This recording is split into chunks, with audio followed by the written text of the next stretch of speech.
Blessed Sunday indeed, everyone. And the grace of the Lord shines upon you and me. Pakisabi po sa katabi ninyo, everything I do, sige po, pakisabi. Everything I do is all by God's grace. Amen. May kakwento lang po nga akong mabilis.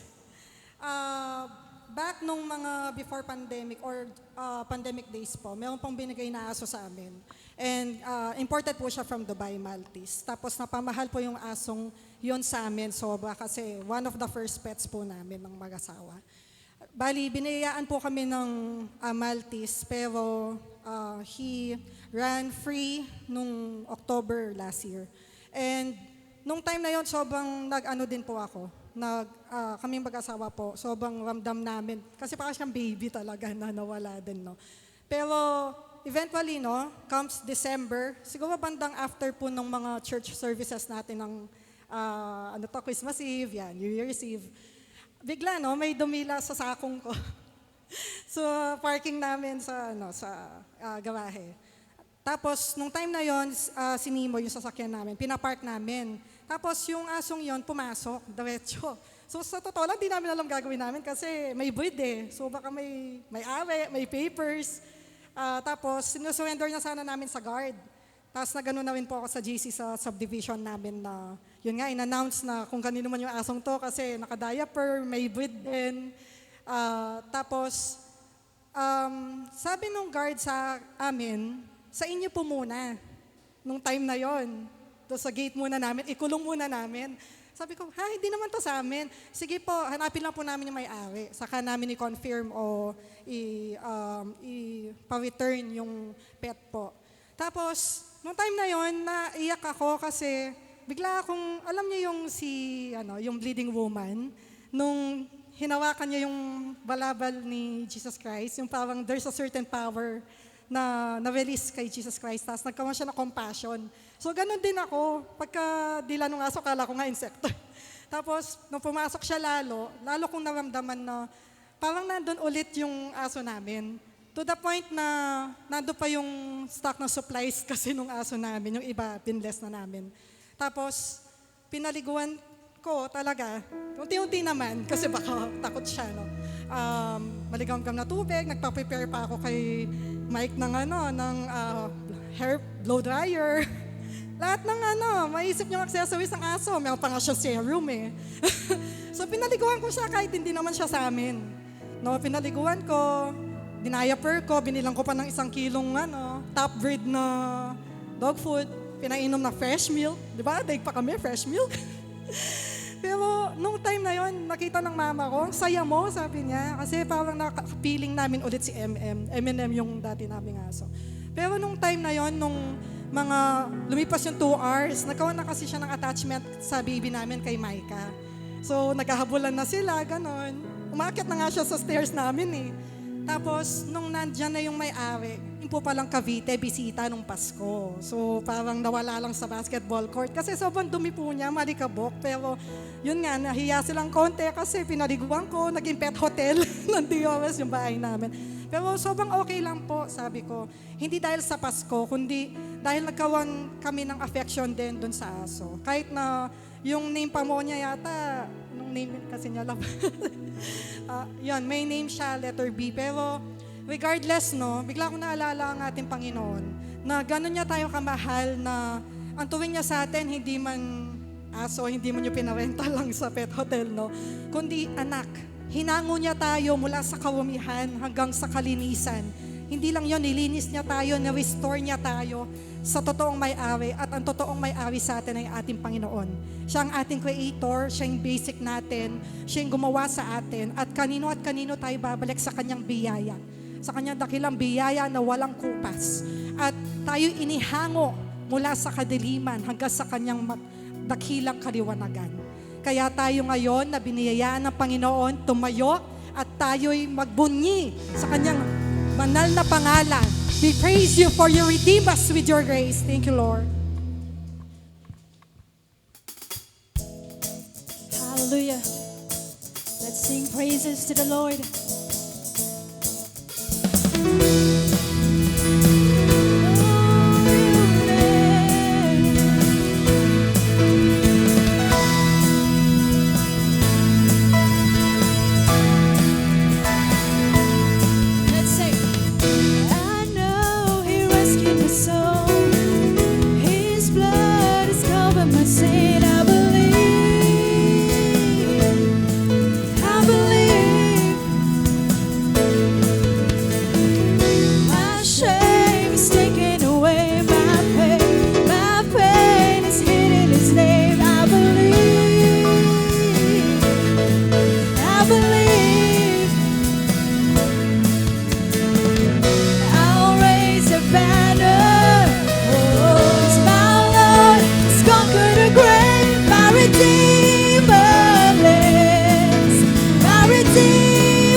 Hallelujah.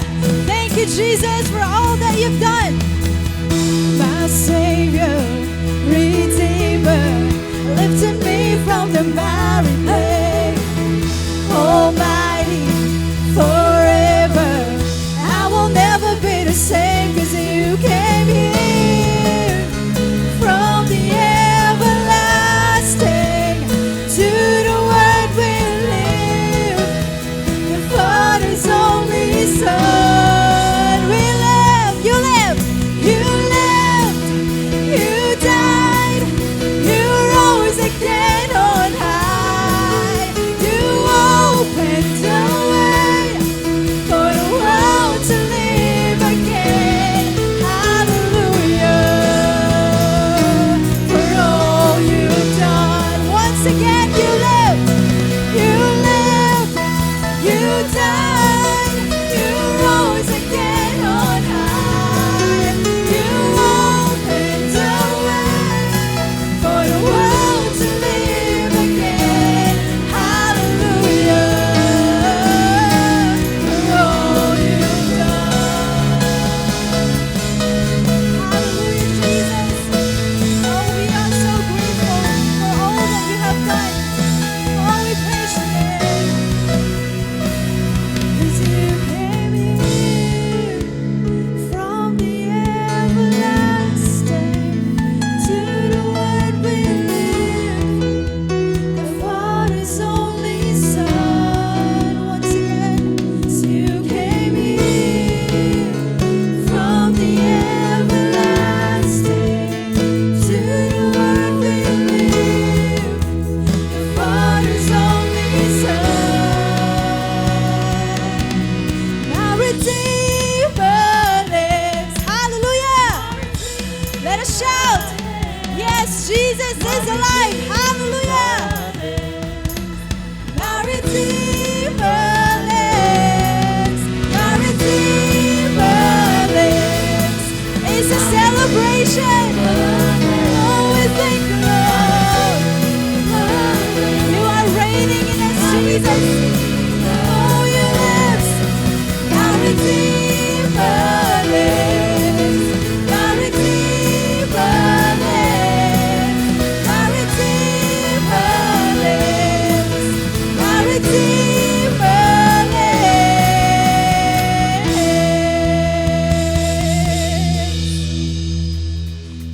Come on, church, His grace lives in us. His reigning grace. It's the very same power that raised Christ Jesus from the dead. It's the same power that's alive in us this morning. Come on, sing with me. You gave me courage to believe that all your goodness I will see.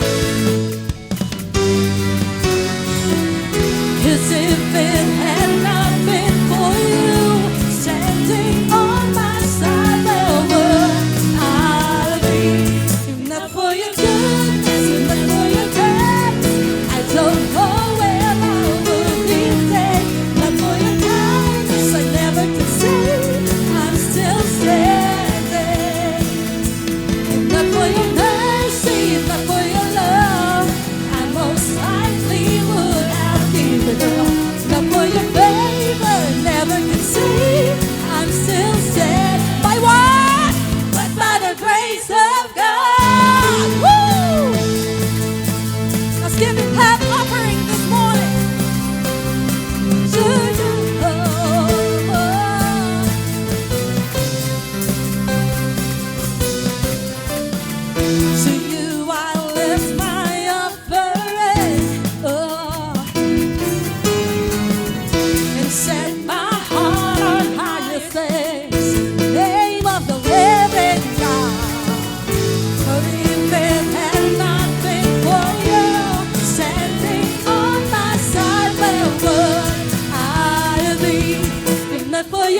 solid rock I stand. All other ground is sink. On Christ, the solid rock I stand. Led by the grace of God. On Christ, the solid rock I stand. All other ground is sinking sand. On Christ, the solid rock I stand. Led by the grace of God. Still standing. I'm still standing. I'm still standing. I'm still standing. Come on, sing the grace of God. Led by the grace of God. I'm still standing. I'm still standing. I'm still standing. Led by the grace. See what? I'm still standing. I'm still standing. I'm still standing. Led by the grace of God. If not for your goodness, if not for your grace, I don't know where I will be today. Not for your kindness, I never could say I'm still standing. Ooh, not for your mercy, not for your love, I most likely would have given up. Not for your favor, I never could say I'm still standing. I'm still standing. I'm still standing. Led by the grace of God. The same grace, the same power follows us all the days of our lives, and we clap one mighty name, that is Jesus. Oh. Praise the Lord Jesus. Come on, church, let's continue to give praise and glory to our God. Hallelujah. Oh, thank you, Lord Jesus. Maraming salamat po, Lord God, sa sakdulang biyaya niyo, Lord God. We are undeserving, Lord God, but you gave us your love. You gave us everlasting life. Hallelujah. And right now, tunay nga, Lord God, na ang kinakatayuan namin ngayon ay ang biyaya mo, tagumpay mo, Lord God, sa buhay namin. Nararapat kang purihin, Lord God. Nararapat kang sambahin at itaas, Lord God, sa buhay namin. Oh, we praise the Lord Jesus. Oh, hallelujah.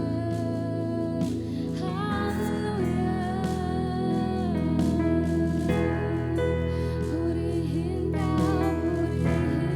O Diyos.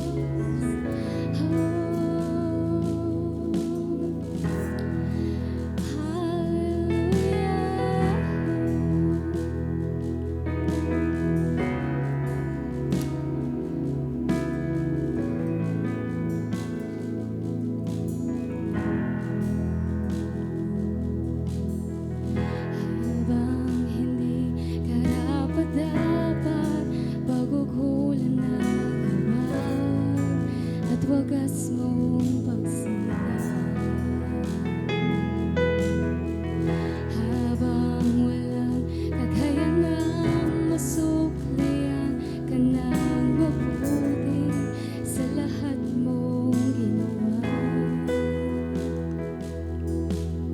Habang hindi karapat-dapat, pagkukulan ng habag at wagas mong pagsilang.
Pinupuri ka namin, Panginoon.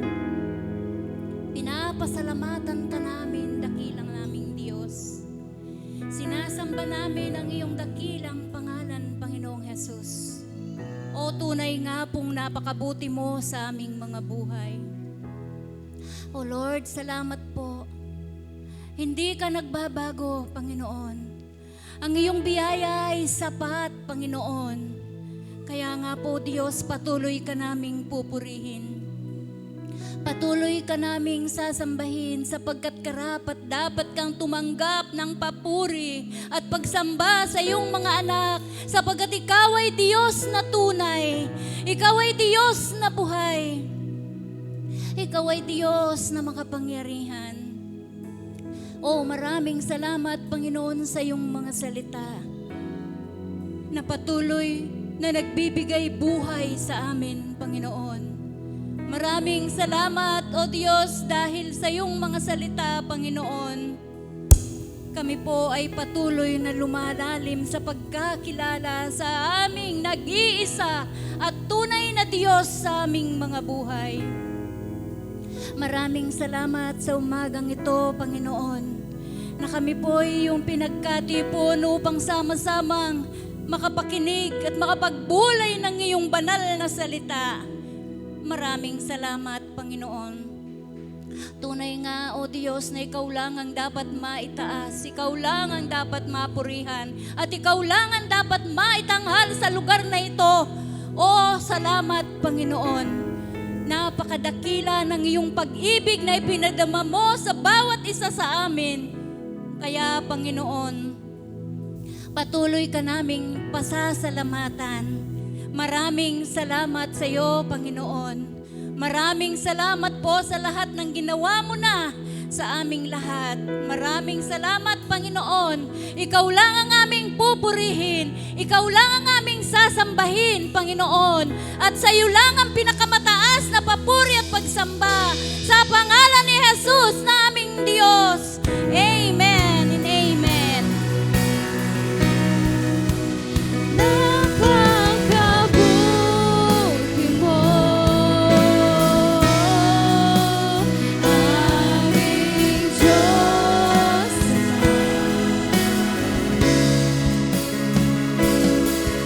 Ang iyong likha'y luluwan, hatiin ka. Napakabuti mo, di ka nagbabago.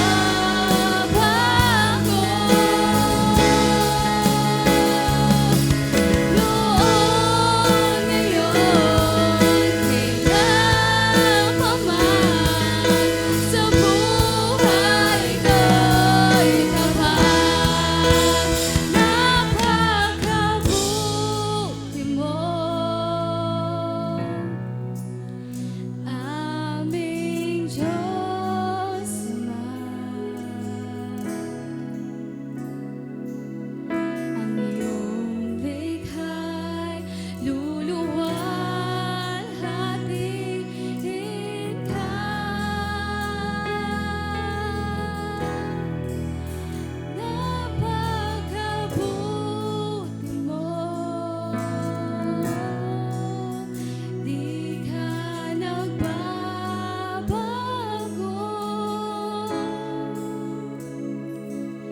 Noon, ngayon, kailan pa man, sa buhay ko'y tapat.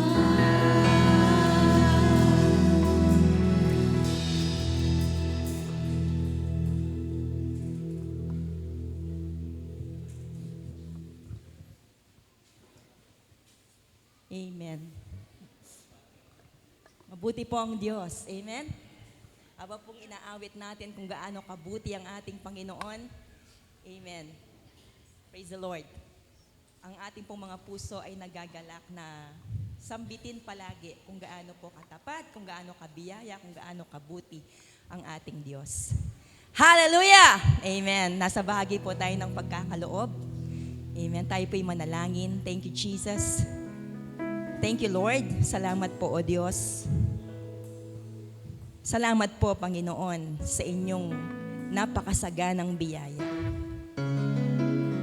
Inside and out, Lord God, nararamdaman namin, nararanasan namin kung gaano ang biyaya mo ay dumadaloy sa aming pong mga buhay, O Diyos.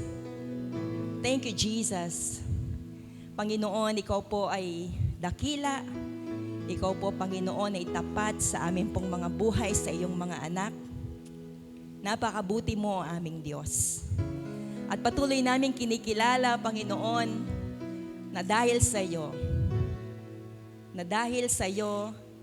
sa iyo lamang, Panginoon. Kung bakit po kami nabubuhay ng masaya, nabubuhay ng sagana, nabubuhay ng ganap at kasiyasiya, Panginoon. Dahil sa iyong pagpapala, dahil sa iyong biyaya, dahil sa iyong pag-ibig, O Diyos. Kaya naman po, nararanasan namin sa bawat araw ng buhay namin, habang kami po, Panginoon, ay nasa mga trabaho, nasa mga negosyo, nasa mga gawain po namin sa araw-araw, O Diyos. Sa anumang aspeto ng buhay namin, nararanasan namin kung sino ka, Panginoon, sa aming pong mga buhay. Ikaw ang aming Diyos, na tunay pong mabuti, na tunay pong mabiyaya, na tunay pong tapat. Kaya naman po, ang kaloob na ito ay amin pong pasasalamat. Panginoon, bukal ng aming pong mga puso kung paano ka namin kinikilala sa aming pong mga buhay. Ikaw, Panginoon, ang pinagmumulan ng mabubuting bagay sa aming pong mga buhay, O Diyos. Ito po'y mga kaloob mo, Panginoon. Ito po'y biyaya mo na aming pong nararanasan sa bawat araw. Kaya naman pong aming puso, ang aming pong mga kilos, O Diyos, ay gawa po, Panginoon, ng iyong pagpapala, gawa ng iyong pag-ibig sa buhay namin. Ito po, Panginoon, ay patuloy namin iniaalay sa iyo. Purihin ka, dakilain ka, sambahin ka, Panginoon, sa pangalan ng aming Panginoong Jesus. Amen.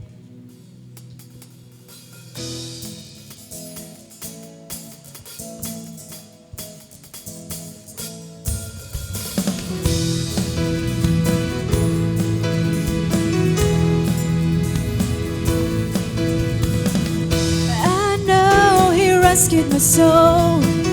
His blood has covered my sin. I believe.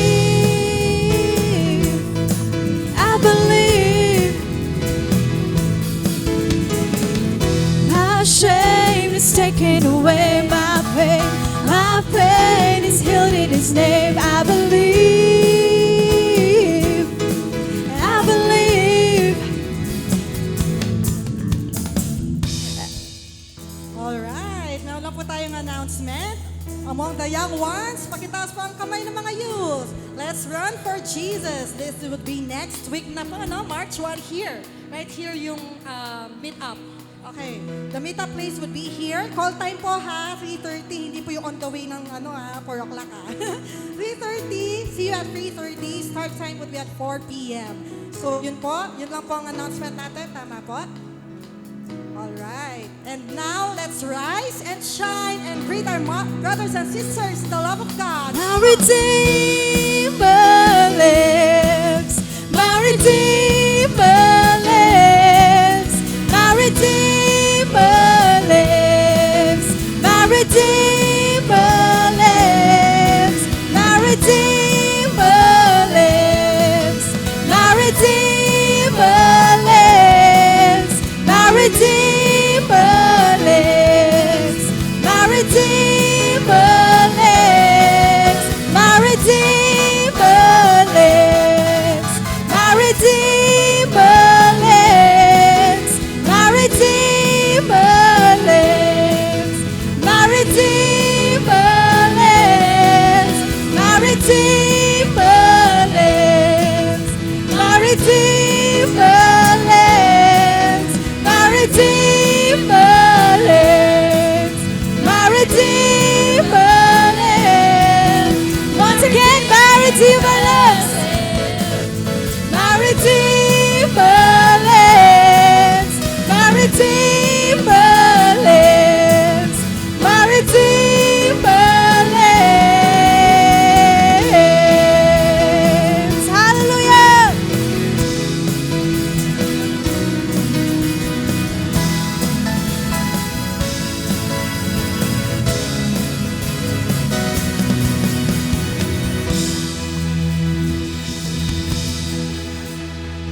Sound check. Okay na. Palakasan konti yung ano. Konti lang. Praise the Lord. May tagal ko po. Praise the Lord. So bago po tayo mag-start, shout out muna sa ating mga kapatiran sa Tanay Rizal. Happy anniversary po. Sorry po, hindi po ako nakapunta ngayon. Pinadala naman po namin ang aming sugo. Nandyan siya. Next year, makakabili na po ng sakyan si Pastor Edwin. Makakapunta na po ako doon. Amen. Praise the Lord. Ituloy po natin ang ating pag-aaral sa ating 2026 theme, Reigning in Life. At ang ating first quarter theme ay Redeemed to Reign. Tayo po'y naligtas tayo po ay tinubos ng Diyos para maghari sa buhay. Amen? Pero review po muna tayo ng konti. Ang tanong po ni Madam Noy nung siya ay nagbigay ng introduction sa atin, are we reigning in life? Tayo ba ngayon ay naghahari sa buhay? At ano po ba yung two qualifying factors para masabi po natin na tayo po'y naghahari sa buhay? Review po muna tayo ng konti. Ano po yung two qualifying factors? Number one, dapat college degree, may college degree ka. Number two, with pleasing personality. Wala po kaming college degree ni Pastor Edwin. Pleasing personality lang. Hindi po yan ang qualification ng qualifying factors ng reigning in life. Sino po daw po yung qualified na maghari sa buhay? Dalawa.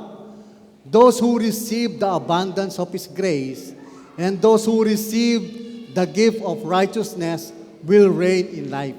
Sila na nakatanggap ng masaganang biyaya ng Diyos at sila na nakatanggap ng regalo ng katwiran, sila ang maghahari sa buhay. Ngayon, ang sagot, tayo ba ay qualified? Yes, we are qualified. Why? Because we already received the abundance of His grace and we already received the gift of righteousness. That's why we can say, masasabi natin ngayon, right here, right now, I am reigning with Christ.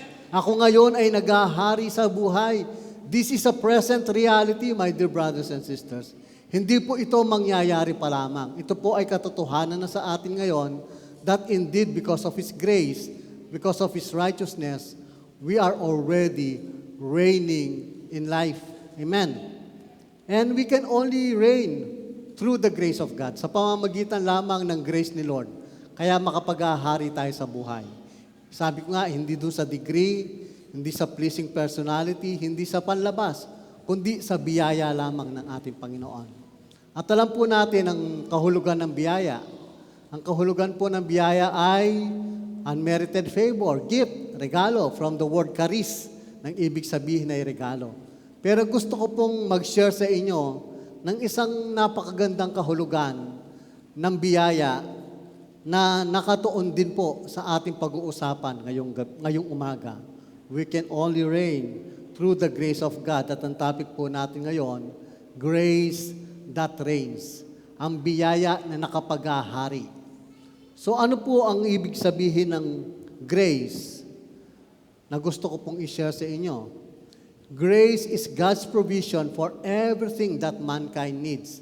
Spirit, soul, and body. Ano man ang kailangan ng tao, patungkol po ito sa espiritu, kapatawaran ng kasalanan, buhay na walang hanggan, kaligtasan. Ito po ay patungkol sa kaluluwa, emotion, intellect, and will. Patungkol ba ito sa katawan, kagalingan, kalusugan, mental health, lahat yan, whatever mankind lost through sin, are restored and made available to all who will believe. Lahat ng nawala sa tao, lahat yan ay na-restore ng Diyos at naging available sa atin sa lahat ng mananampalataya. Sa lahat ng maniniwala at mananampalataya sa Diyos, ang lahat ay na-restore. Available na sa atin. Pero kailangan po natin i-access yan sa pamamagitan ng pananampalataya. Yun po yung napakahalagang kahulugan ng grace na gusto ko pong ibahagi sa inyo. Pero bago po yan, pumunta po muna tayo sa Romans chapter 5, verse 20 to 21.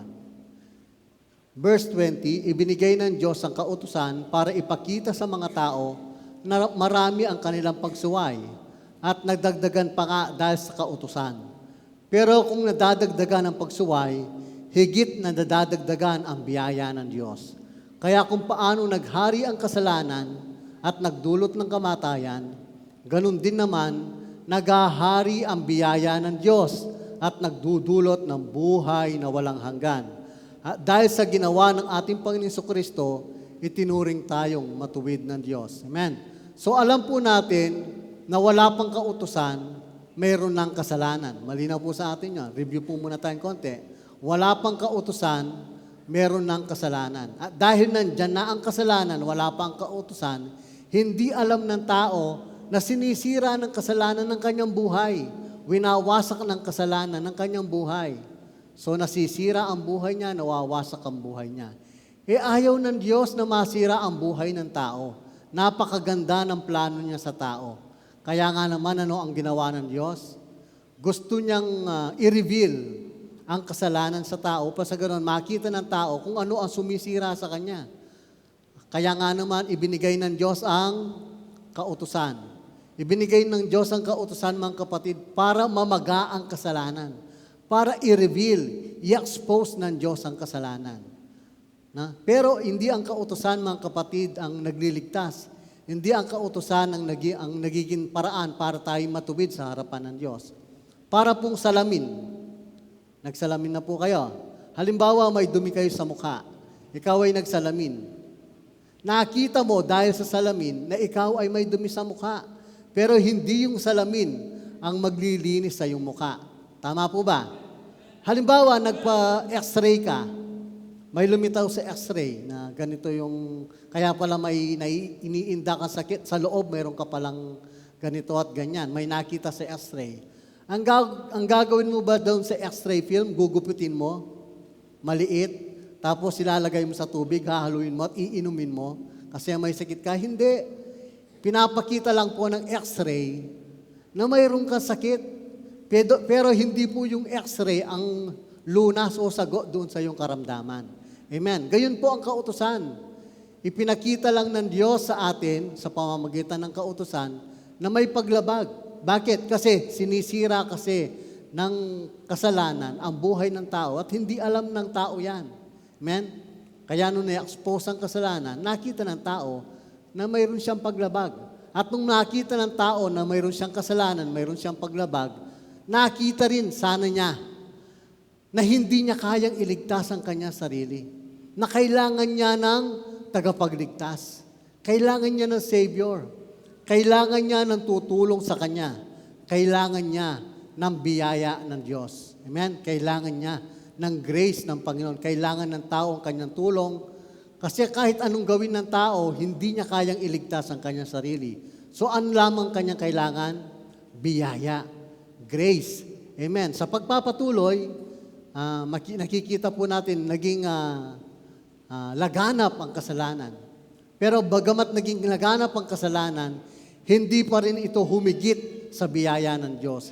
Higit ang biyaya ng Diyos kaysa sa kasalanan. Higit ang biyaya ng Diyos kaysa sa kautusan. Amen? So, dito pa lamang po sa verse na ating binasa, makikita natin na talagang higit ang biyaya ng Diyos kaysa kasalanan. Mas maganda po ito sa wikang Ingles at mayroon po tayong konting Greek para po maintindihan po natin. Sabi po dito sa verse 20, the law entered to increase the awareness and trespass of sin. But where sin abounded, God's grace abounded much more. Ultimately, just as sin reigned through death, grace now reigns through righteousness for eternal life through Jesus Christ our Lord. Pansinin po ninyo yung salitang abounded. Pareho lang, di ba? Abounded, abounded. Pero po yung unang abounded na tumutukoy sa sin o sa kasalanan ay nanggaling po sa Greek word na pleonazo. Nang ibig sabihin po ay abound, simply abound. Pero po yung pangalawang abounded na nakita po natin, na dinidescribe po yung grace, ay nanggaling po sa salitang huper perseo. Ano po ang ibig sabihin ng huper peruseo? Ito po ay nanggaling sa dalawang Gregong salita, huper at saka peruseo. Ano po ang ibig sabihin ng huper? Hyper o super. Doon po, kapag sinabi po nating hypermarket, ang ibig sabihin po niyan ay supermarket. So po, yung dalawang salitang yon, nanggaling po sa salitang huper. Pero yung pangalawang salita na peruseo, ay ang ibig sabihin po nito ay super abound. Kaya tingnan po ninyo, tanggalin po natin yung huper, itira lang po natin ay peruseo. Ano po ang meaning nun?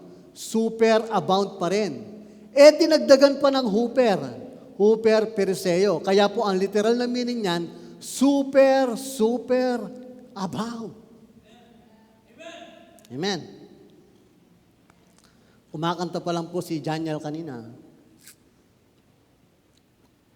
Emotional na po ako sa biyaya ng Diyos. Super abound. Dito pa lamang po sa kahulugan ng abounded, mamamangha na po tayo na hindi kayang talunin, na hindi kayang higatian ng kasalanan ang biyaya ng Diyos.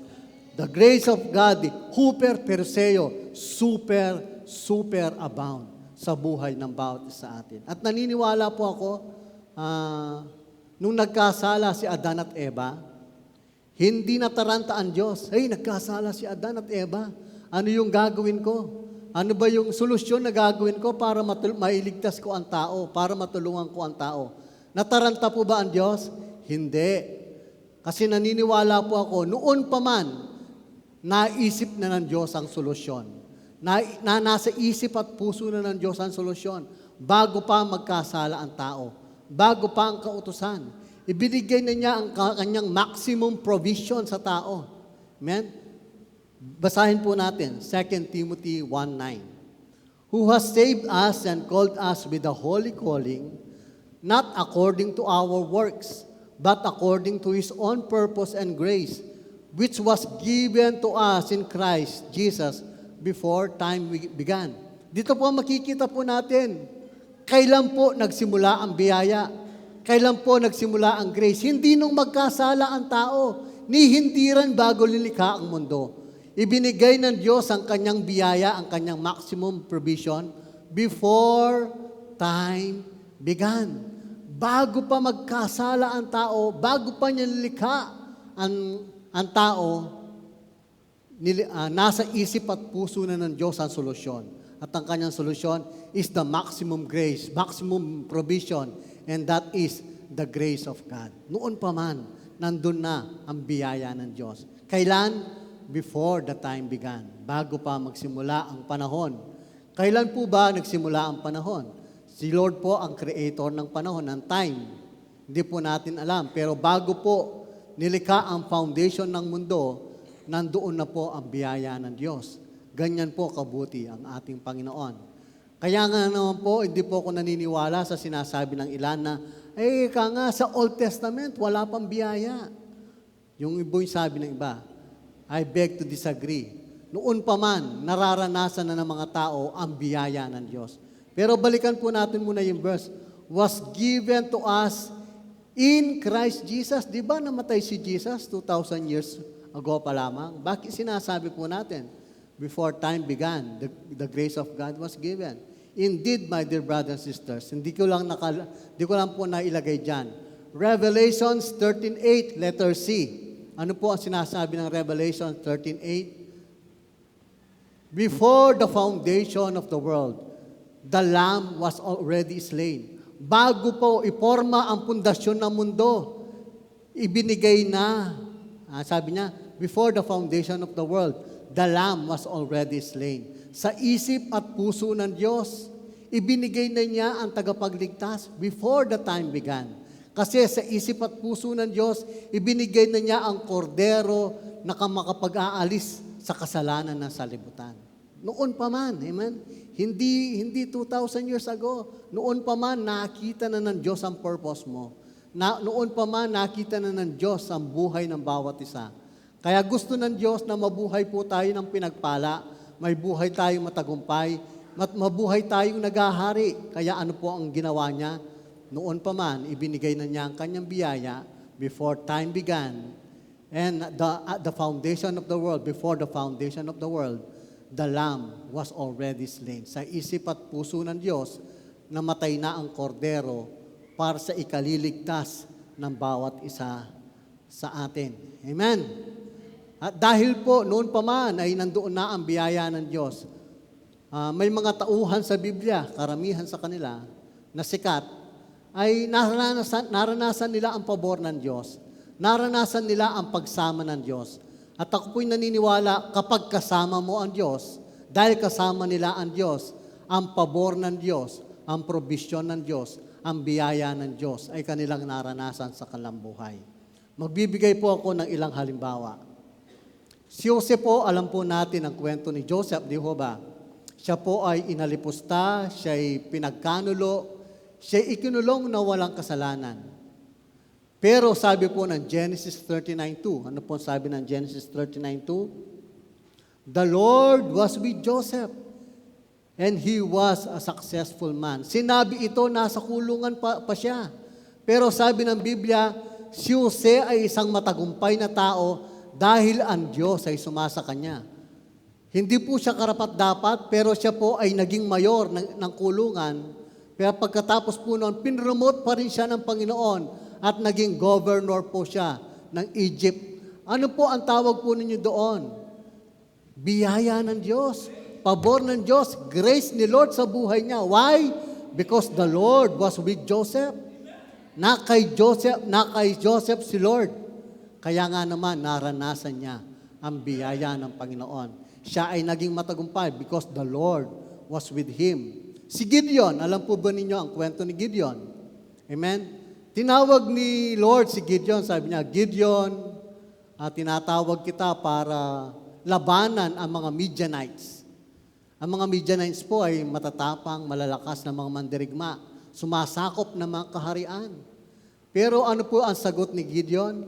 Lord, hindi po ba kayo nagkamali ng tinawag? Ang aming pong lahi, ang pinakamahina sa lahi ng Israel. At ako po sa aming pamilya, ang pinakamahina. Kumbaga, siguro hindi lang nasulat. Iba na lang, Lord, ang isend ninyo. Ako ang pinakamahina sa aming pamilya. Pero ano po ang sagot ni Lord sa kanya? And the Lord said to him, surely I will be with you, and you shall defeat the Midianites as one man. Ano ang sagot ng Panginoon sa kanya?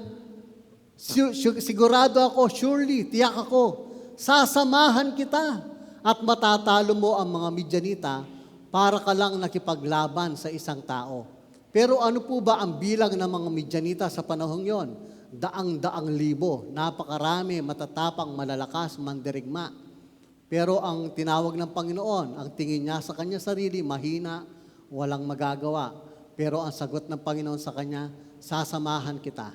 Amen? Sa Gideon, sabi niya, para kailang nakipaglaban sa isang tao. At alam niyo po ba ang susunod na pangyayari? Gideon's 300. Alam niyo po yung Gideon's 300? Lumusob po sila, nagmarcha po sila papunta sa kampo ng kaaway. At ano po ang dala nila? Torotot, trompeta, at saka pitsel na may sulo sa loob. Pinangunahan po sila ni Gideon. Amen? Ang kanilang kalaban, nasa kampo, napakarami, malalakas. Biruin ninyo, lulusob ka, 300 lang kayo, ang dala ninyo, torotot, at pitsel na may sulo sa loob. Paano kayo mananalo? Bukod na naturally, kahit 1:1 pa ang battle, matatalo pa rin sila, logically. Pero sabi ng Panginoon kay Gideon, surely I will be with you. Sa hudyat po at pangunguna ni Gideon, sabay-sabay po nilang binasag ang sulo, ang pitsel, hinipan ng trumpeta, at nang marinig ng mga kaaway ang trumpeta, nagkagulo po sila. Nagkagulo sila. Sila mismo yung nagpatayan.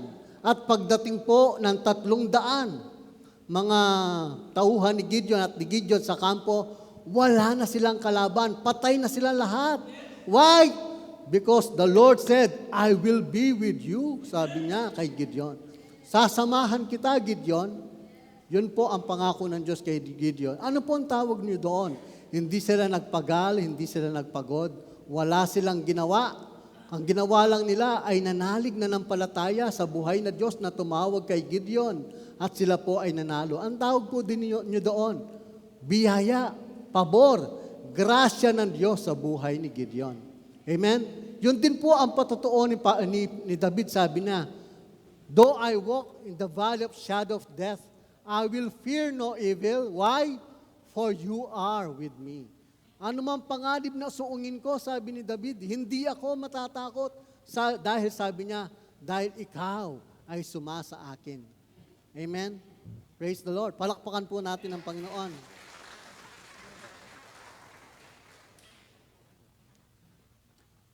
Mayroon pa po kung gustong i-share na napakagandang verse na alam na po natin matagal na, pero talakayin po natin.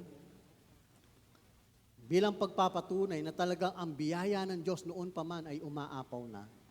Zechariah chapter 4, verses 6 to 7. So he answered and said to me, this is the word of the Lord to Zerubbabel. Ano daw ang mensahe ng Diyos kay Zerubbabel? Not by might, nor by power, but my spirit, says the Lord of hosts. Who are you, O great mountain? Before Zerubbabel, you shall become a plain. Sino po ang tinatawag na mountain dito? Mamaya makikita po natin. And he shall bring forth the capstone with shouts of, ano daw ang kanilang isisigaw? Grace! Grace to it. Ang isisigaw daw nila sa tapat ng bundok na kanilang kaharap ay biyaya. Biyaya ng Diyos. Marahil ang ilan po sa atin ay alam na po natin ang background nito kung bakit nasabi ni Zechariah ito, nasulat ni Zechariah. Pero ang ilan po sa atin ay hindi pa alam. Amen? Gusto po ba ninyong malaman ang background nito kung bakit nasulat ang Zechariah chapter 4, verses 6 to 7?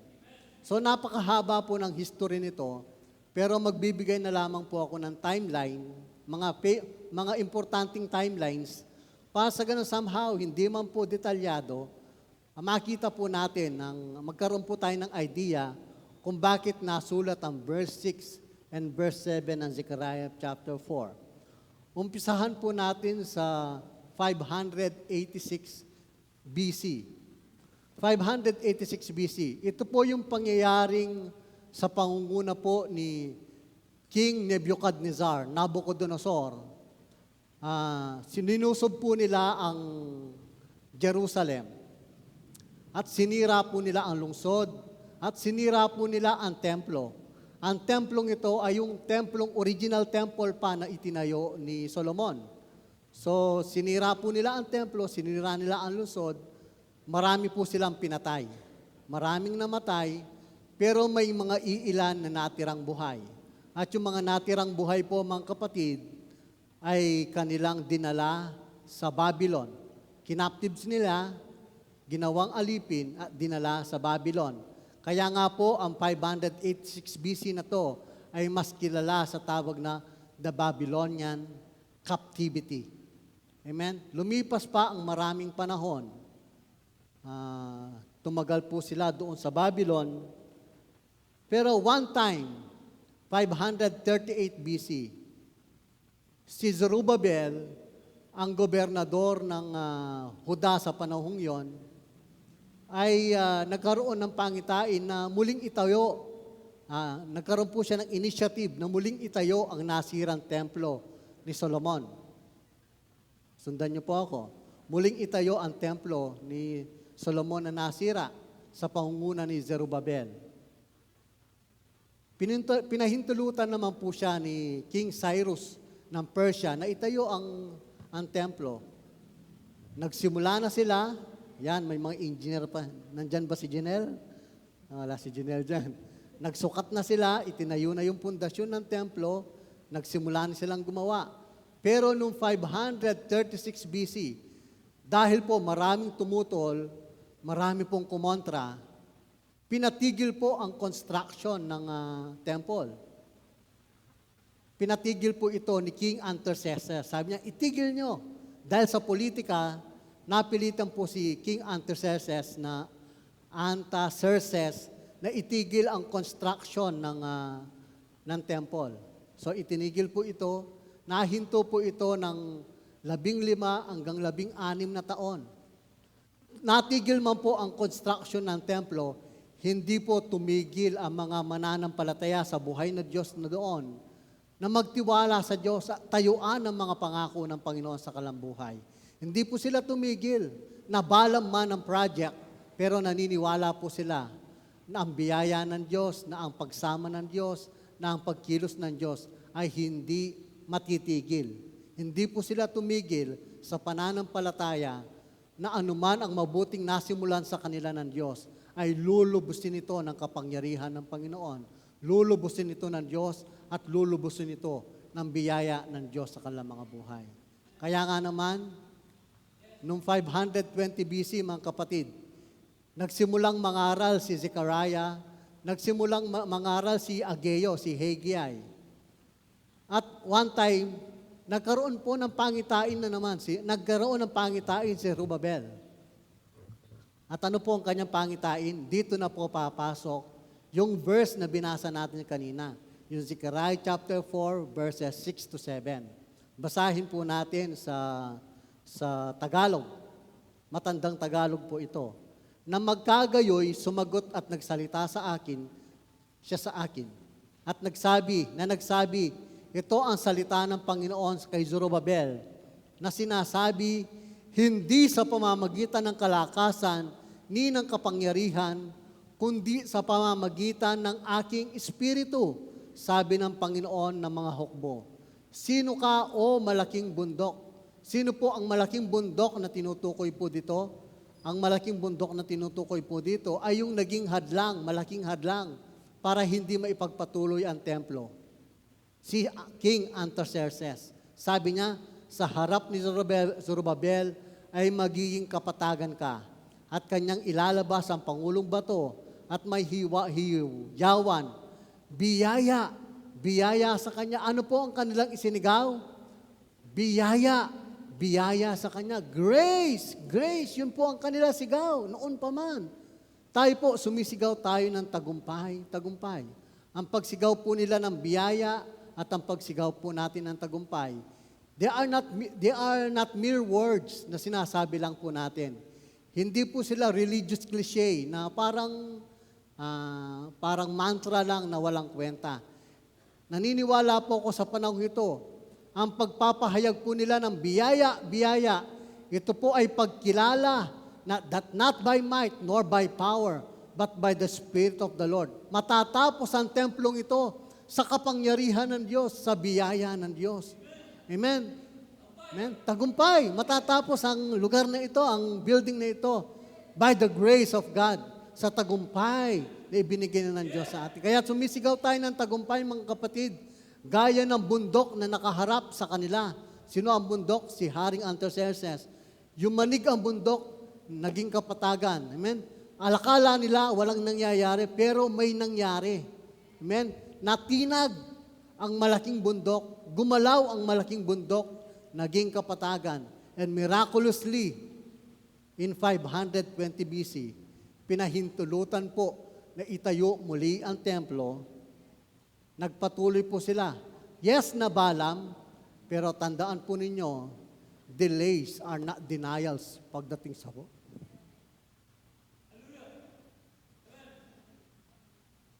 Delays are not denials sa harapan ng Panginoon. May delay, may pagbalam. Pero kapag tayo nananampalataya sa Panginoon, hindi hihinto ang magandang bagay na nasimulan ng Diyos sa buhay natin. Ito ay kanyang lulubusin. Lulubusin ito ng biyaya ng Diyos sa buhay ng bawat sa atin. At ano po ang isisigaw natin para mayanig ang bundok ng problema natin? Biyaya, tagumpay, tagumpay. Amen. Yun po ang isisigaw natin.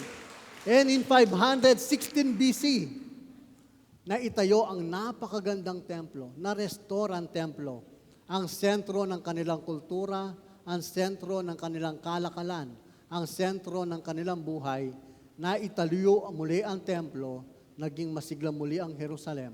Amen? Ganyan kabuti ang Diyos, ganyan ang nagagawa ng biyaya ng Diyos sa buhay ng mga tao noon. Biruin ninyo, sila ay nasa lumang tipan. Ang hinihahandog po nila ay dugo ng hayop. Pero tayo po ngayon ay nasa bagong kasunduan. Ang naihandog po sa atin ay ang dugo ng ating Panginoon. Kung naranasan po nila ang pagsama ng Diyos, hindi sila iniwan ng Diyos. At dahil hindi sila iniwan ng Diyos, sinamahan sila ng Diyos, ano ang nangyari? Sila ay nagtagumpay. Naranasan nila ang biyaya. Naranasan nila ang probisyon ng Diyos. Gaano ka pa kaya, mga kapatid, na nasa bagong kasunduan na ang dugo na nabubu para sa iyo, ang dugo ni Kristo, ikaw ngayon ay nagtatamasa na ng biyaya ng Diyos. Kaya hindi ka lang sasamahan ng Diyos. Ang Diyos ngayon ay nananahan sa iyo. At dahil nananahan ng Diyos sa atin, mga kapatid, ang biyaya niya, ang pabor niya, ang probisyon niya ay nasa atin. Ngayon din. Amen?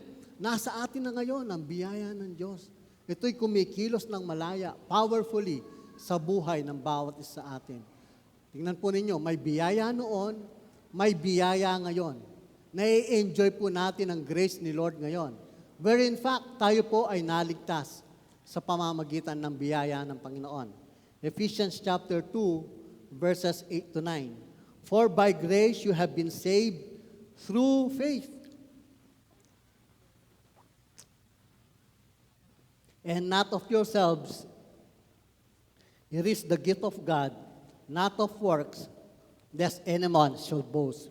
Tayo po ay naligtas sa biyaya sa pamamagitan ng pananampalataya at hindi po ito sa ating sarili. Ito ay regalo ng Diyos, hindi sa pamamagitan ng ating mabuting gawa upang walang sino man ang magpapuri sa harapan ng Panginoon. Amen? Ang biyaya na naranasan nila noon, pagsama ng Diyos, provision ng Panginoon, grasya ng Diyos. Amen? Higit pa ngayon, present po ang biyaya ng Diyos. Ever, in fact, tayo po ay naligtas sa pamamagitan ng biyaya ng Diyos. At dahil tayo po ay naligtas sa biyaya ng Panginoon, tayo po ngayon, pumasok po tayo sa realm of grace sa pamamagitan ng pananampalataya. Tayo po ngayon, mga kapatid, ay may bagong identity. Tayo po ngayon ay may bagong pagkakinanlan. We have a new nature right now. At ang kalikasan po natin ngayon ay hindi na kalikasang makasalanan. Ang kalikasan po natin ngayon ay ang kalikasan ni Kristo. Ano ba ang kalikasan ni Kristo? Ang kalikasan ni Kristo ay banal, matuwid, walang kapintasan. Ganun ka sa harapan ng Diyos. Yes, in the flesh, hindi ka perfect. But 1/3 ng iyong katauhan, and that is your spirit, it is already perfect. It is already holy. Ang kalikasan mo ngayon, sabi ng 2 Corinthians 5:17, wala na ang luma. Ano yung luma? Yung luma mong kalikasan, yung kalikasang makasalanan. Lahat ay bago na. Ano yung bago? Ang bago ngayon ay yung kalikasan mo, kalikasang makadiyos, kalikasan ni Kristo. At dahil nasa atin ngayon ang kalikasan ni Kristo, kalikasang matuwid, kalikasang banal. Amen? Hindi na nagahari ngayon ang kasalanan sa atin. Hindi na nagahari ang kautusan sa atin. Ang nagahari ngayon sa atin ay biyaya ng Diyos. Amen? So sa Romans chapter 6 verse 14 sabi niya, for sin shall not have dominion over you, for you are not under the law, but by under grace. Sapagkat hindi na dapat maghari pa sa inyo ang kasalanan, dahil wala na kayo sa ilalim ng kautusan, kundi nasa ilalim ng biyaya ng Diyos. Tayo po ngayon ay may bagong pagkakilanlan, may bagong kalikasan. Banal na tayo at matuwid sa harapan ng Diyos. At dahil dyan, mga kapatid, inuulit ko, hindi na kasalanan na nagahari sa atin. Ang nagahari sa atin, mga kapatid, ngayon ay ang biyaya ng Diyos. Amen? At dahil po nagahari na ang biyaya ng Diyos at ang kabanalan at katwiran na nasa atin, ay gusto po natin itong mag-manifest sa buhay natin, outwardly. Amen? Effortlessly, organically, kung yun po yung term na gusto po natin, organically lalabas yung kabanalan at katwiran. Pero sa ating sariling kakayahan, hindi po natin kayang ilabas yan. Kailangan po natin ng kapangyarihan at kalakasan upang sa ganon yung kalakasan yung kabanalan at katwiran na nasa ating espiritu ay makita ng mga tao. Ano po yung kailangan natin? Ngayon nasa atin na ang biyaya ng Diyos. Grace empowers us to live a holy life. Ang biyaya ng Diyos ang nag-empower sa atin, nagbibigay lakas sa atin, nagbibigay kapangyarihan sa atin, upang ang kabanalan na nasa atin, ang katwiran na nasa atin, lalabas at makikita ng mga tao. Hindi po natin gawa-gawa, hindi po tayo nagsisikap na magpakabuti, kundi kusang lumalabas ang kabutihan, ang katuwiran, mabubuting bagay sa buhay ng bawat sa atin. Malinaw po yan sa Titus chapter 2, verse 11, sapagkat nahayag na ang kagandahang loob ng Diyos. Ang kagandahang loob ng Diyos po ay ang biyaya ng Diyos na nagbibigay kaligtasan sa lahat ng tao. Nahayag na daw ang biyaya ng Diyos. Ano ngayon ang ginagawa ng biyaya ng Diyos? Ito ang nagtuturo sa atin na talikuran ng kasamaan at makamundong pagnanasa. Ito rin ang nagtuturo sa atin kung paano mamuhay sa mundong ito nang may pagpipigil sarili, makatuwid at makadiyos. Amen? Naalala ko po basahin ko po ito, naalala ko si Zaccheo. Si Zaccheo po sa kanilang panahon ay tinuturing na makasalanan. Siya po ay isang tax collector. Pero one time, umakyat po sa sycamore tree. Nakita siya ng Panginoon. Bilang Hudyo, hindi siya dapat makipaghalubilo sa isang makasalanan. Pero sabi niya kay Zaccheo, Zaccheo, bumaba ka dyan. At ako'y pupunta sa bahay mo at makikipagsalo sa iyo. Biruin mo, itinuturing siyang makasalanan, pero pinakitaan siya ng biyaya ng ating Panginoon. Pinakitaan siya ng kagandahang loob ng Panginoon. Nakisalo ang Panginoon sa kanya. Wala pang sinasabi ang Panginoon sa kanya, Zaccheo, magsisi ka na. Ibalik mo yung mga nakurap mo. Yung mga nasa flood control, ibalik mo. Biro lang po. Ibalik mo. Wala pang sinasabi ang Panginoon sa kanya.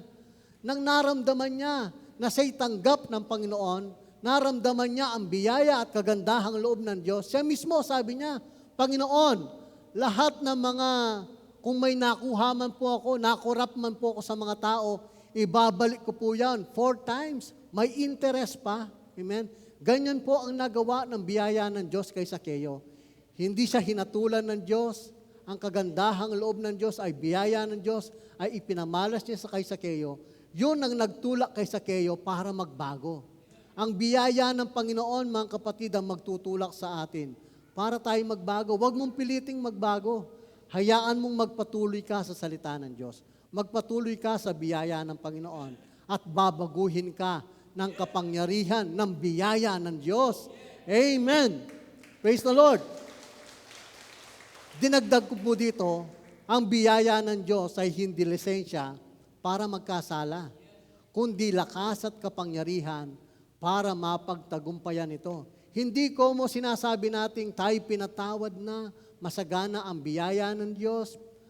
Hindi ko mo sinasabi natin yan, ay okay lang ang magkasala. Hindi po. Ang biyaya ng Diyos ay hindi lisensya po para magkasala. Kundi ito po ay lakas, kapangyarihan para mapagtagumpayan ang kasalanan. Grace empower us to live a holy life. Ito po nagbibigay lakas at kapangyarihan sa atin para magbago. Kaya yung kinakanta ni Doc noon, gusto kong bumait pero hindi ko magawa. Magagawa na niya ngayon. Bakit? Dahil sa biyaya ng Diyos. Amen! Praise the Lord! Amen! Magbabago ka na daw, Doc. Amen. Hindi lamang yon, mga kapatid. Ang biyaya na kumilos sa mga tao noon, ang siyang biyaya na nararanasan natin ngayon, ay kumikilos na malaya sa buhay natin ngayon. Pangalawang bagay, grace sustains us in our weakness. Amen? Ang biyaya ng Diyos ang nagsusustain sa atin para sa ating kahinaan, mapalakas tayo sa ating kahinaan. Si Apostol Pablo po ay nanalangin ng 3 beses. Sabi niya, Panginoon, alisin po ninyo ang aking tinik sa laman, ang aking thorn in the flesh. 3 times siyang nagpray. Pero, naalis po ba yung thorn in the flesh ni Paul? Hindi. Amen? Maraming mga school of thoughts patungkol dito sa thorn in the flesh na ito. Ang sabi ng iba, malabo ang mata ni Paul, kaya yun ang kanilang tinik sa laman, sabi niya. May iba namang nagsabi, may sakit siya sa tiyan, kaya umiinom siya ng konting wine, sabi nila.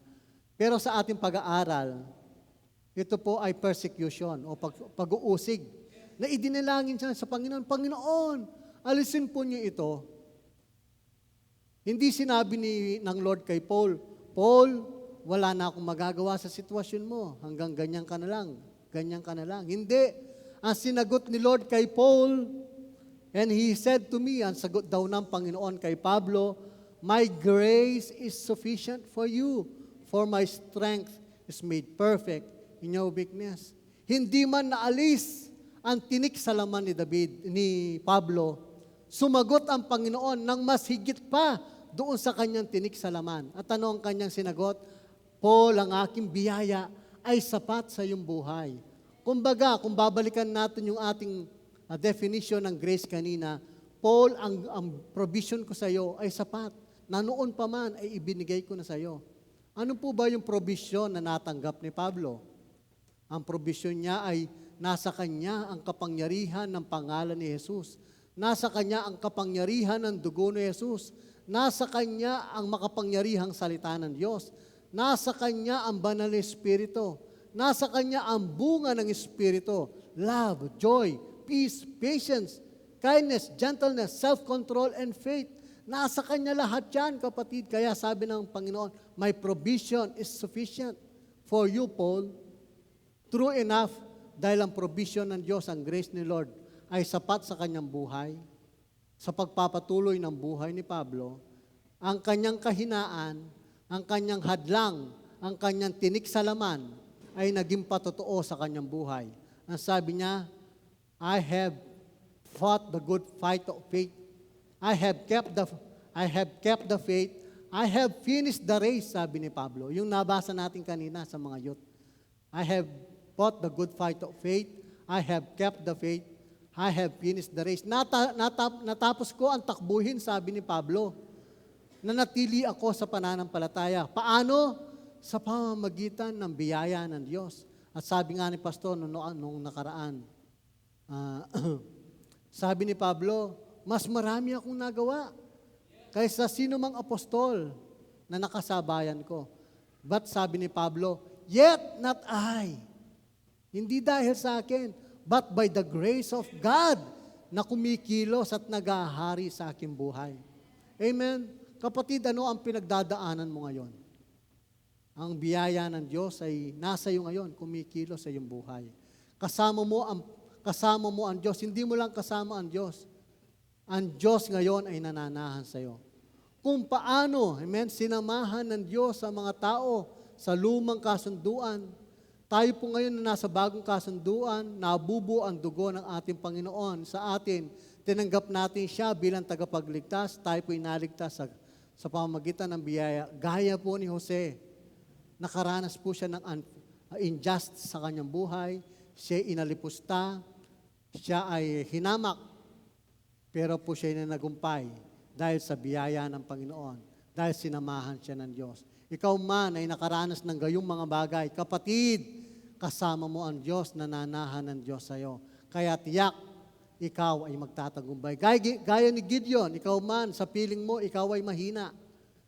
Amen? Ikaw ay mahina, ikaw ay walang magagawa. Ikaw ay kulang sa pinag-aralan, ikaw ay kulang sa pera. Marami kang problema sa buhay. Kapatid, sapat ang biyaya ng Diyos sa iyo.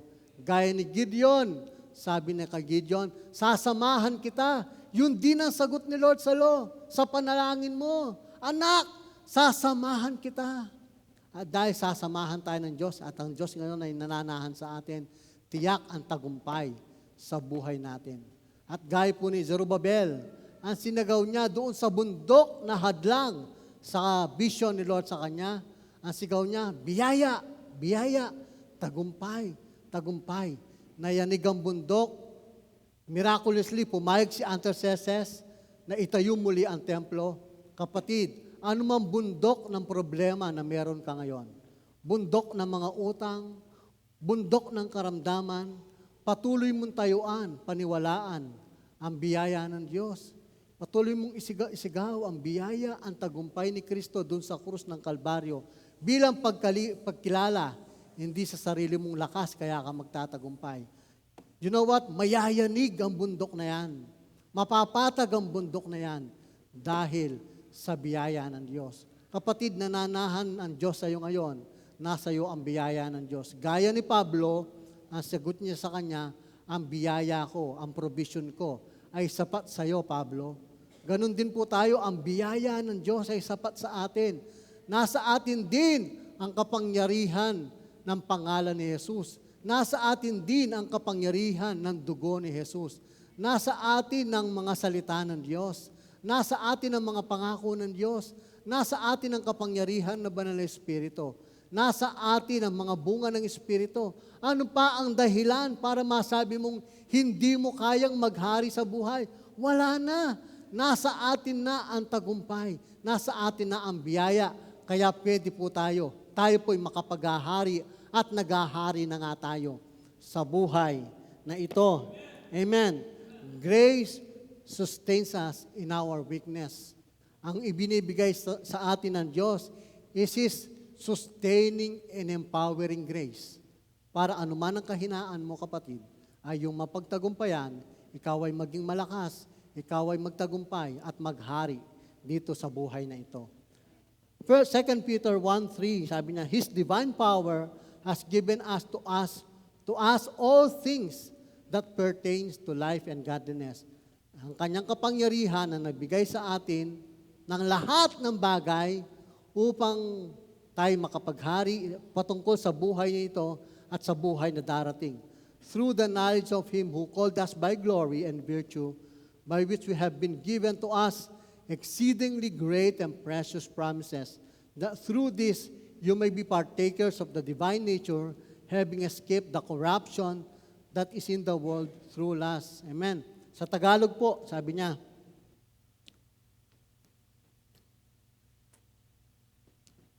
ang kapangyarihan ng Diyos ang nagbigay sa atin na lahat ng kailangan natin pertaining to this life and godliness, mga kapatid, upang makapamuhay tayong may kabanalan.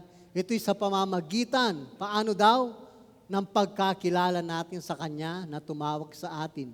Tinawag niya tayo sa pamamagitan ng kapangyarihan niya at kabutihan.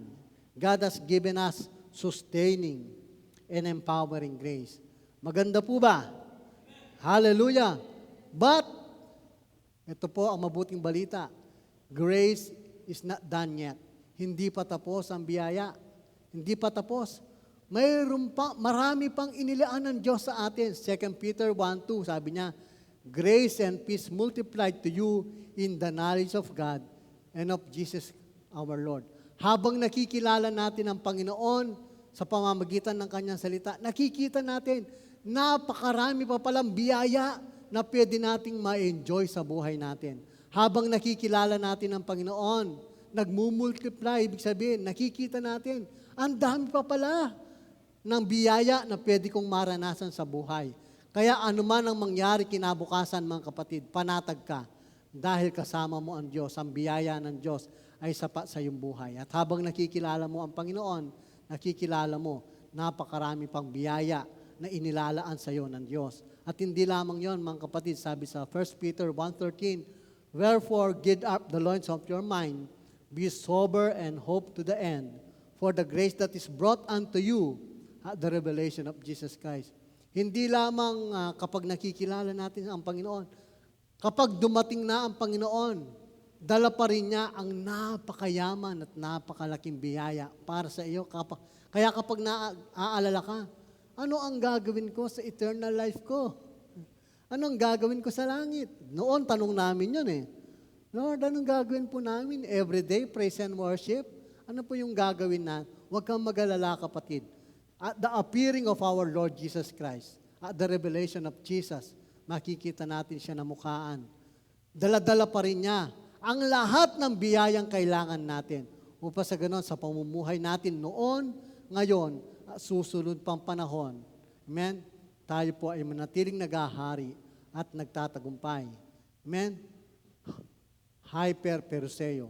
Ang ganda ng kinanta ni Daniel.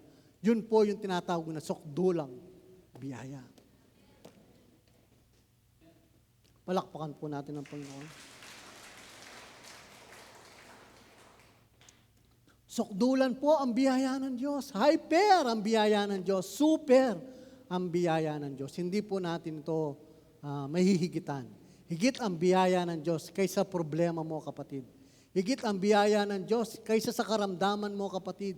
Kaya, kapatid, pagmasdan mo, kapag naranasan mo ang biyaya ng Panginoon, ang pag-ibig ng Diyos, may karamdaman ka, pero nandyan ka pa rin. May utang ka, may pangangailangan ka, pero nagbibigay ka pa rin. Why? Kasi kinikilala mo, higit ang biyaya ng Diyos kaysa sa iyong karamdaman. Higit ang biyaya ng Diyos kaysa sa iyong pangailangan. Panginoon, kabatid, hindi natin mahihigitan ang biyaya ng Diyos. Ito po'y higit pa sa sapat sa buhay ng bawat sa atin.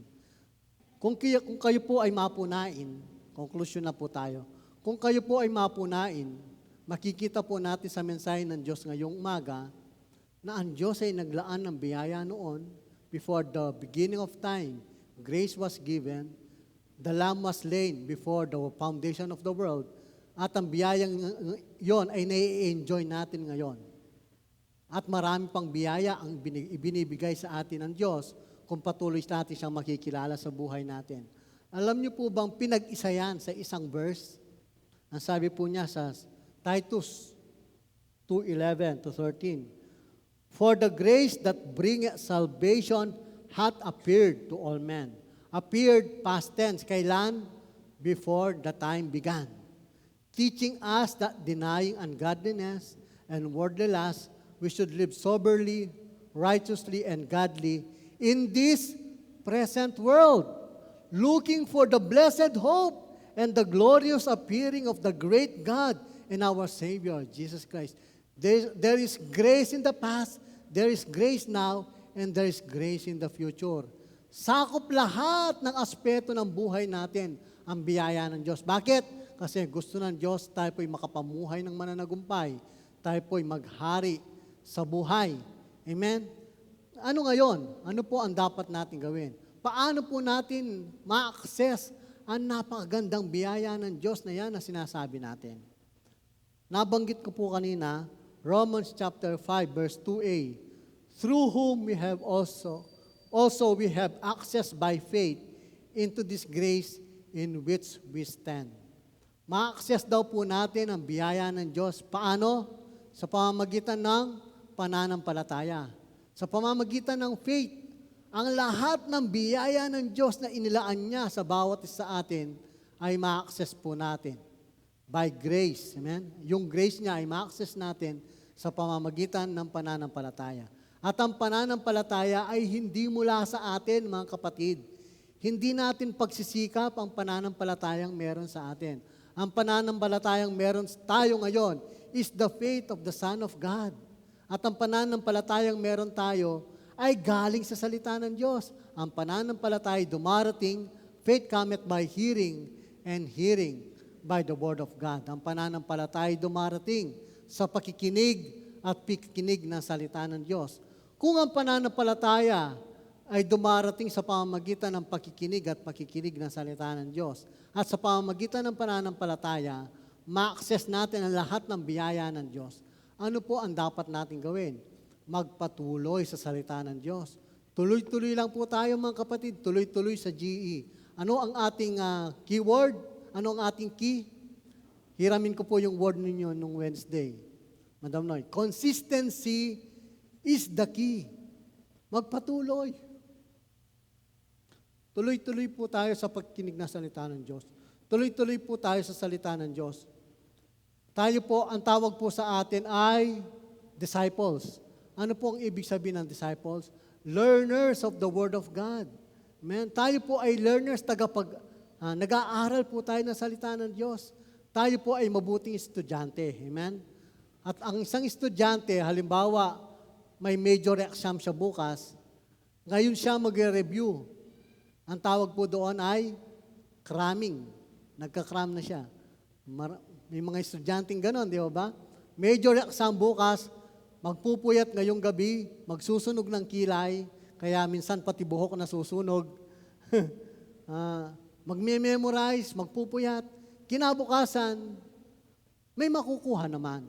Pero hindi lahat makukuha.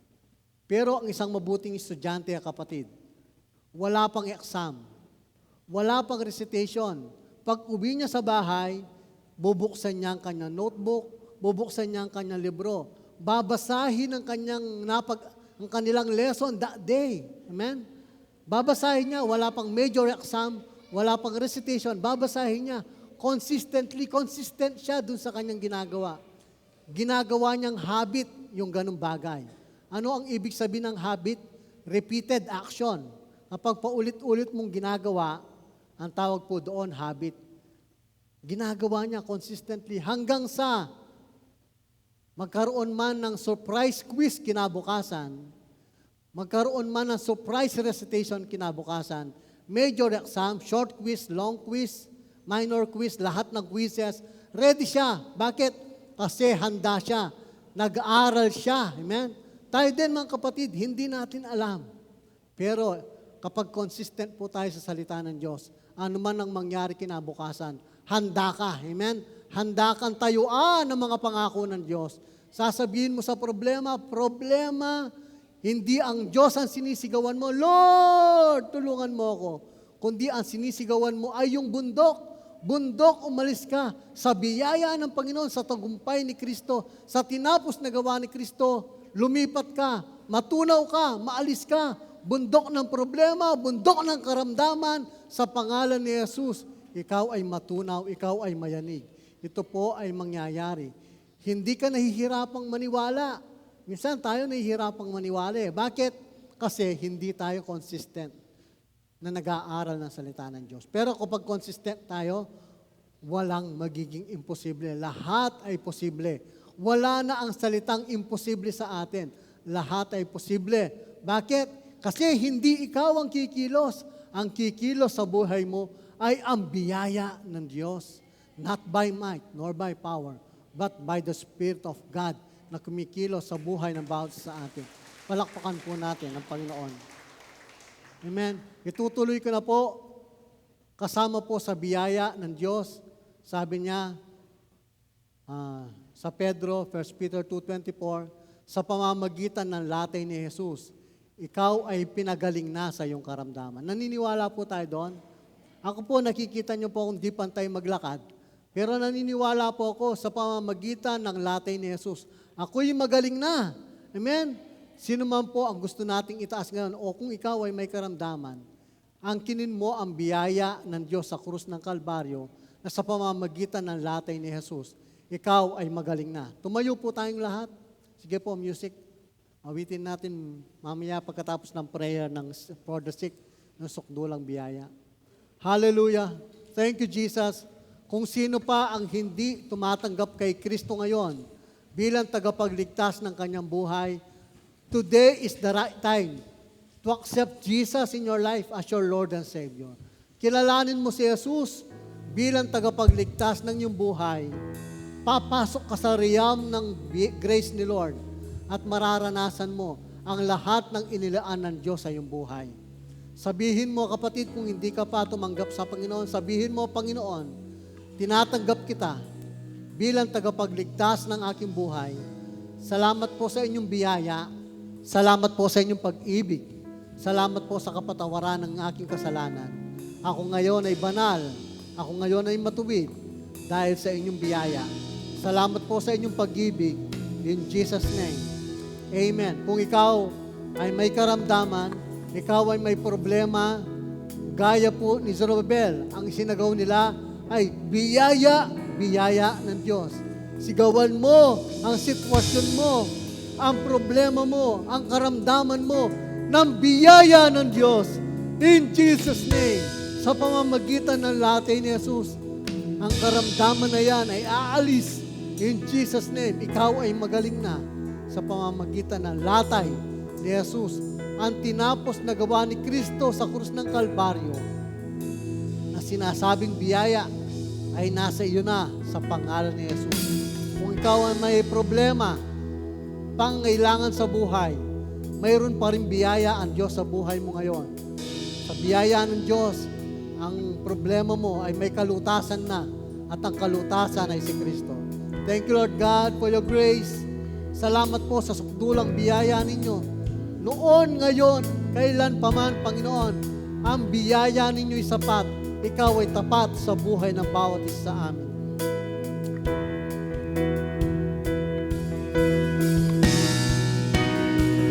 Oh Diyos ng katarungan at katwiran na kahit minsan di nabahiran ng kabanalan kalwalhatian. Salamat sa sukdulang biyaya mo, oh Diyos ng pag-ibig na mas malawak pa kaysa aming mga pagkakasala. Higit pa sa buhay ko, salamat sa sukdulang biyaya. Yes, Lord. Thank you, Lord. mo. Sige, please ka, plakpan natin Panginoon. Ngayon tayo makaupo na. Salamat. Kala ko, rin mo, please kanina. Sana mo, ano po, past powerful. Past powerful. Amen. Tignan natin yung Psalm 78:41. Yung isang verse lang aking share. Yeah. Sabi niya, yes, again and again, they tempted God and limited the Holy One of Israel. Again and again, lagi-lagi, ang bansang Israel ay lilimitan nila ang Diyos. Ano nyo, ang bansang Israel, ang dami po nilang narasang milagro, narasang po nilang biyaya ng Panginoon, pero lilimitan pa rin nila ang Diyos. Parang lagi nilang sinasabi, hindi namin sila kaya, hindi naman kami magagawa. At sila po ay nag-iisip na sila dapat malakas, tapos sila maraming armas, tapos sila maraming mga kabayo, maraming chariot, para sila manalo. Lilimitan na lagi Diyos. Kaya mga kapatid, ang biyaya ng Panginoon sapat sa atin, sa mga Pastor Francis, ang biyaya ng Diyos ay talagang super. O di natin siya pwedeng limitahan sa ating buhay. Hindi pwede natin limitahan ang biyaya sa mga tao, sa ating pamilya. Di natin siya pwedeng limitahan. Sa ating financial, sa ating buhay, sa ating pagbago ng ating buhay, hindi natin siya pwedeng limitahan. Kaya patuloy ang ating ugnayan sa Kanya, relasyon sa Kanya. Kaya tayo po patuloy nagkaroon ng panahon sa panahon dahil nakikita natin kung gaano kalawak ang Kanyang biyaya sa ating mga buhay. Kaya mga kapatid, huwag din natin siyang limitahan. Nakala natin ang pera ang isang solusyon. Ang pera, ang ating magagawa, ang ating abilidad, ang ating talino. Inaisip natin, ito ang solusyon, ito ang plano po, hindi po. Ang solusyon, hindi ang ating pera, hindi tayo kailangan sa certain, hindi tayo maging proud sa ating mga buhay. Amen? Hindi tayo maging inferior, malit ang ating pagtingin sa ating sarili, malit ang ating pagtingin sa ating paligid, sa mga ibang tao, kundi ang biyaya ng Panginoon ay sapat, ang biyaya ng Panginoon ay malawak, super kanyang biyaya. Kaya kapatid, sa buhay natin, huwag tayo maging proud sa ating sarili. Dahil meron tayo ito. Dahil tayo matalino, meron tayong pinag-aralan. Huwag natin balitin ang Diyos sa atin. Dahil wala kang pinag-aralan. At wala ko ito.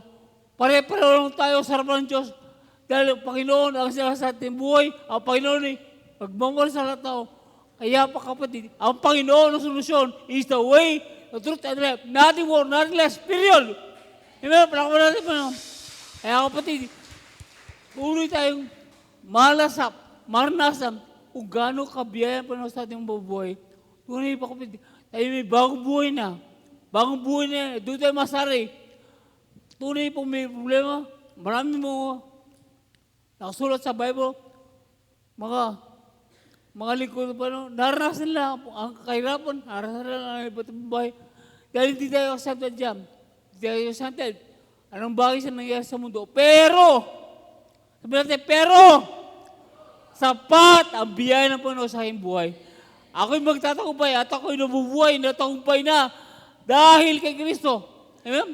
Hindi ka pa lang magtatagumpay, hindi ka pa lang magtatagumpay, kundi nagtagumpay ka na ngayon din. Bago pa magtatagumpay, nagtagumpay na dahil kay Kristo. Tagumpay na ang buhay mo. Kaya kapatid, enjoy mo ang buhay mo ngayon bilang anak ng Diyos.